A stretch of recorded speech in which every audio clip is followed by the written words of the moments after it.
एक राजा और एक बहुत बड़ा व्यापारी था। दोनों बहुत मित्र थे, अच्छे मित्र थे। दोनों साथ साथ पढ़े भी थे और दोनों का रोज का उठना बैठना था। जो व्यापारी था उसका बहुत बड़ा लकड़ी का व्यापार था। एक दिन उसने अपना हिसाब किताब देख रहा था, गोदाम में जाके देखा तो उसने देखा कि उसकी लकड़ी का, चंदन की लकड़ी का स्टॉक बहुत ज़्यादा रखा। तो अब उसने सोचा कि हम इस चंदन की लकड़ी हमारी कैसे बिके। तो गलत विचार दिमाग में हमेशा जल्दी आते। तो उसने सोचा कि ये चंदन तो और कोई खरीदेगा नहीं, यदि राजा मर जाए तो शायद उसके अंतिम संस्कार में ये चंदन हमारा बिक जाएगा। तो अब वो दिमाग में यही सोचने लगा, जबकि वो बहुत अच्छे मित्र थे दोनों, लेकिन फिर भी उसके दिमाग में ये बात आ गई कि राजा कैसे मरे। अब वो बार बार ये सोचने लगा कि शायद कोई विदेशी पड़ोसी देश उस पर आक्रमण कर दे तो राजा मर सकता है। तो लेकिन राजा बहुत अच्छा व्यक्ति था, तो उसके पड़ोसी देशों से भी अच्छे संबंध थे, तो उसको भी कोई हमला नहीं करेगा, कोई मारेगा नहीं। तो कभी फिर उसने सोचा कि मैं ही राजा को मार दूं। ऐसे विचार उसके दिमाग में चलते रहे। तो इसका परिणाम ये हुआ कि राजा के भी दिमाग में ये बात आने लगी कि मैं इसको मार दूं, ये फांसी पर चढ़ा दूं।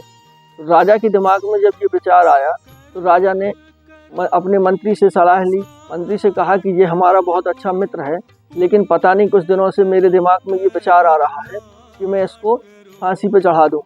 तो मंत्री बहुत समझदार थे, उन्होंने कहा कि हम इसका बात का पता करते हैं, आखिर बात क्या है। तो जब मंत्री ने उनके यहाँ जाके, सेठ के यहाँ जाके वो पता किया और उसका देखा, तो उसने देखा कि उसका व्यापार, लकड़ी के व्यापार में उसे काफ़ी घाटा हो रहा था और उसकी चंदन की लकड़ियाँ बहुत पड़ी थी। तो मंत्री के दिमाग में कुछ बात आई, तो उसने कहा कि ये राजा को एक चंदन का मंदिर बनवाना है और चंदन का स्टॉक महल में कम हो गया है, तो जितना चंदन है तो हमें सब खरीदना है।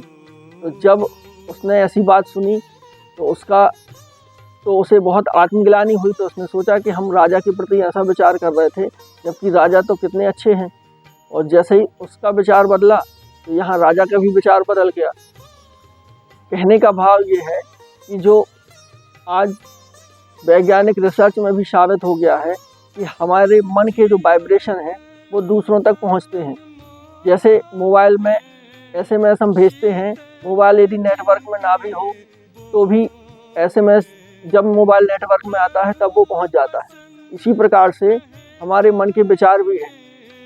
माता और पुत्र के जो मन से विचार इतने मिले रहते हैं कि पुत्र यदि सैकड़ों किलोमीटर दूर भी है, उसको कोई चोट लगती है, तकलीफ होती है, तो माँ को इस चीज़ का एहसास हो जाता है। ये सब मानसिक विचारों का उन परिणाम है।